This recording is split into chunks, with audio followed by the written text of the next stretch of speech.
lot of crazy things can happen out on the road. Spend long enough out there and a unique circumstance might happen to you. I was going to share with you guys a story of when my starter went out at the worst possible time. Let's go. Alright, first let me set the scene for you. I was at a truck stop just outside of Chicago in Bolingbrook, Illinois. First thing in the morning. The sun just came up bright and early.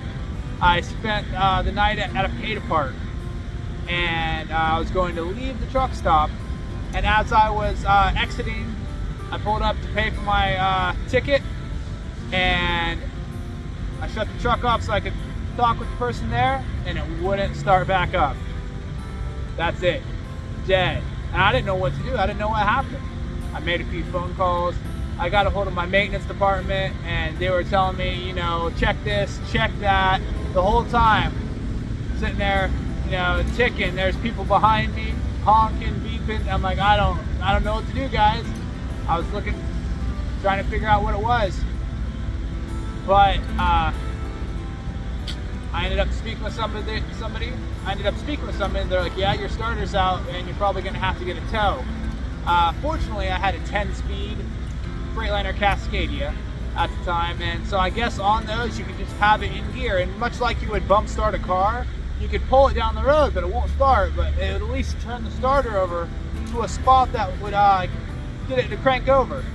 I didn't know that at the time, so what I ended up doing was asking to have somebody push me through. And of course I had a 53-foot trailer on the back, so I went to the guy behind me. I'm like, hey, you know, my starter's out in my truck, and if you want to get through this gate, I'm gonna have to find somebody that's gonna push me through it, or you can wait for a tow. And he's like, nope.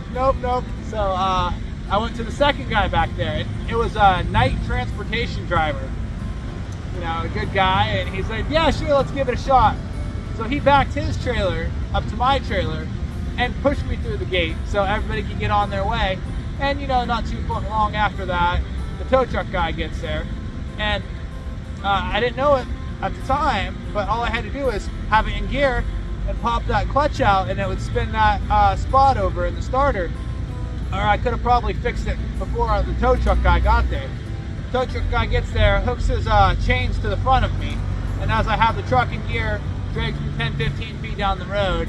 And would you believe it? As soon as he stopped, I went and cranked the truck over, and it fired right up. And he's like, all right, pay me $350. So I'm like, man, I'm in the wrong line of work. Paid him, you know, with the company EFS checks. And that was a learning experience for me. The whole thing probably, you know, I blocked the gate maybe like 15-30 minutes tops, right around there. But the whole thing was probably like an hour or two altogether, and I just went straight to the maintenance shop after that. They gave me a loaner so I could continue to work. All right, that about sums it up. I had some pretty crazy experiences out here, and that is just one of them. Stay tuned until the next time. I'll tell you more about some of these wild adventures I get into out on the road and what you might expect. All right, thanks. Be safe out there.